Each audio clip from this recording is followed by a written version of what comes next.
पीएफचं नुसतं नाव जरी काढलं तरी शासकीय कर्मचारी आणि त्यातल्या त्यात खाजगी कर्मचारी तर अधिकच बारकाईने त्या गोष्टीकडे बघत असतो. तर आजचाही व्हिडिओ त्याच संदर्भात असणार आहे. थंबनेलवरून तुम्हाला काही गोष्टी लक्षात आल्या असतील की आता सर्व पीएफ खाती एकत्र करा आणि पूर्ण रक्कम आणि पेन्शनही मिळेल. तर चला व्हिडिओला सुरुवात करूया. परंतु तत्पूर्वी जर तुम्ही चॅनलला सबस्क्राईब केलं नसेल तर त्यांनी करायचं आहे. शॉर्ट व्ह्यूवर्सनी खाली दिलेल्या लिंकवर क्लिक करून संपूर्ण व्हिडिओ बघायचा आहे. तर चला सुरुवात करूया संपूर्ण व्हिडिओला. हातची नोकरी सोडून नव्या ठिकाणी जॉब सुरू करताना अनेक जण पीएफ ट्रान्सफरकडे दुर्लक्ष करतात. परंतु या क्षुल्लक चुकीमुळे पुढे मोठे नुकसान सहन करावे लागेल याची त्यांना कल्पना मात्र नसते. बघा, EPFO हे पैसे देताना सध्या चालू असलेल्या पीएफ खात्यातील शिल्लक रक्कम विचारात घेत असते. आधीच्या इतर पीएफ खात्यांमधील शिल्लकीचा विचार यात होत नाही. त्यामुळे रक्कम कमी पडते. एक उदाहरण बघूया.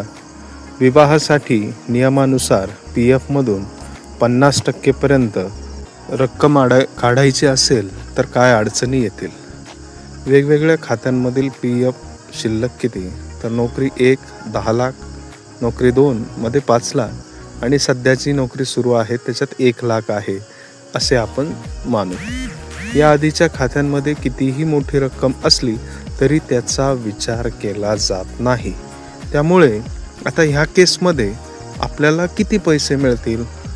आपण उदाहरण घेतलं होतं ते एका व्यक्तीचं की विवाहासाठी नियमानुसार 50% आपल्याला रक्कम काढता येते. तर यातील किती पैसे याला मिळू शकतात, तर आपण आत्ताच एक उदाहरण बघितलं. त्यामध्ये 10 लाख हे पहिलीच्या नोकरीचे होते, 5 लाख हे दुसऱ्या नोकरीचे होते आणि 1 लाख हे तिसऱ्या किंवा सध्याच्या नोकरीचे होते. आपलं खातं सध्या ॲक्टिव्ह असतं. त्यामुळे नियमानुसार तुम्हाला आत्ताच्या नोकरीच्या 50% म्हणजे 1 लाखाचे फक्त 50,000 रुपये आपल्याला आत्ता विवाहासाठी मिळू शकतात. परंतु आपण जर खबरदारी घेतली तर हे सर्व खाती जर एकमेकांना आपण जोडली तर आपली एकूण रक्कम होती 16 लाख आणि त्याचमुळे आपल्याला विवाहासाठी या प्रकरणामध्ये 8 लाख रुपये मिळू शकतात. यामुळे काही इतरही समस्या निर्माण होतात. जसे फायनल सेटलमेंटमध्ये देखील समस्या येतात. 100% रक्कम काढणे सर्व खाती एकत्र केल्याखेरीज काढता येत नाही. तुम्हाला प्रत्येक खात्यातील रक्कम स्वतंत्रपणे काढता येत नाही. दुसरी अडचण अशी येऊ शकते की अनेक UANमुळे अडचणी निर्माण होऊ शकतात. शक्यतो खाजगी नोकरीमध्ये हे प्रकार जास्त बघायला मिळतात.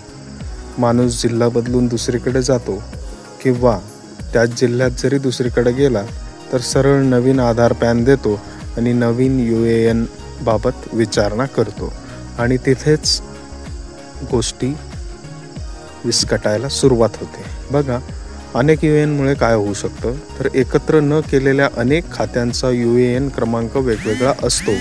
त्यामुळे KYC प्रक्रिया आणि क्लेम प्रक्रिया अत्यंत गुंतागुंतीची होते.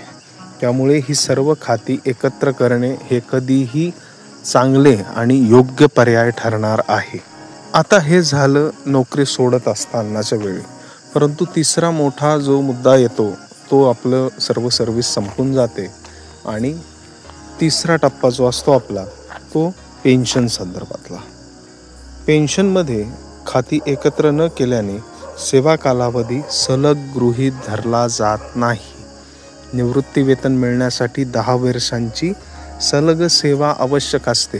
या छोट्या छोट्या गोष्टी तुम्हाला माहीत नसतील सुद्धा किंवा आता त्या तुम्हाला माहिती होत असतील त्या आपल्या चॅनलमुळे. त्याच्यामुळे ही एक महत्त्वाची बातमी तुम्हाला जर समजली असेल, असं जर तुम्हाला वाटत असेल तर लगेच आत्ताच ह्या चॅनलला सबस्क्राईब करा आणि तुमच्या मित्रपरिवारांना त्यातल्या त्यात खाजगी क्षेत्रामधील कर्मचाऱ्यांसाठी ही बातमी किंवा हा व्हिडिओ खूपच महत्त्वाचा आहे.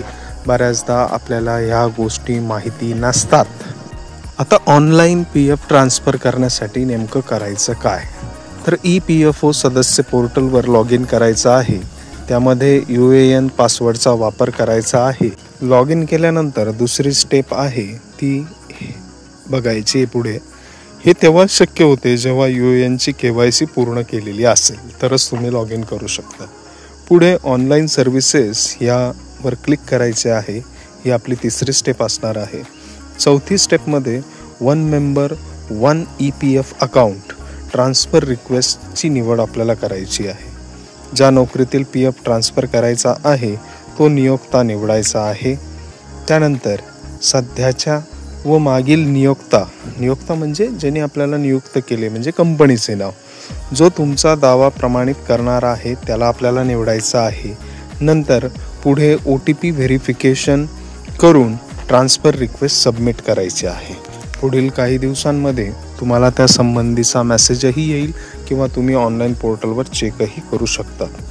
त्याच पुढे ऑफलाईन, आता बऱ्याच जणांना ऑनलाईनची जर अडचण असेल, तुमची KYC कंप्लीट वगैरे नसेल, तर आपल्या जवळच्या जिल्ह्याच्या PF ऑफिसला जाऊन ऑफलाईनसुद्धा ही प्रक्रिया करता येणार आहे.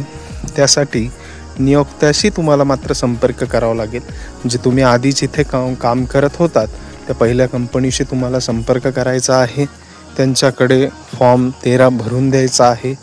तसाच फॉर्म दुसऱ्या कंपनीला द्यायचा आहे. आणि नंतर ही सगळी प्रक्रिया, जी की खूपच गुंतागुंतीची असल्याने तुम्ही ऑनलाईनचा पर्याय निवडावा असे मला वाटते. आठवड ट्रान्सफर करता येते का, असाही तुम्हाला प्रश्न पडू शकतो. तर त्यामध्ये असे केवळ तेव्हाच शक्य असते जेव्हा दोन्ही नियोक्ता रजिस्टर्ड असतात आणि UAN क्रमांकांची KYC प्रक्रिया पूर्ण झालेली असते. तर बघा, हा अत्यंत महत्त्वाचा व्हिडिओ आपण सगळ्यांनी आत्ताच बघितला. तुम्हाला जर व्हिडिओ आवडला असेल तर नक्कीच कमेंट बॉक्समध्ये त्याबद्दलच्या प्रतिक्रिया द्या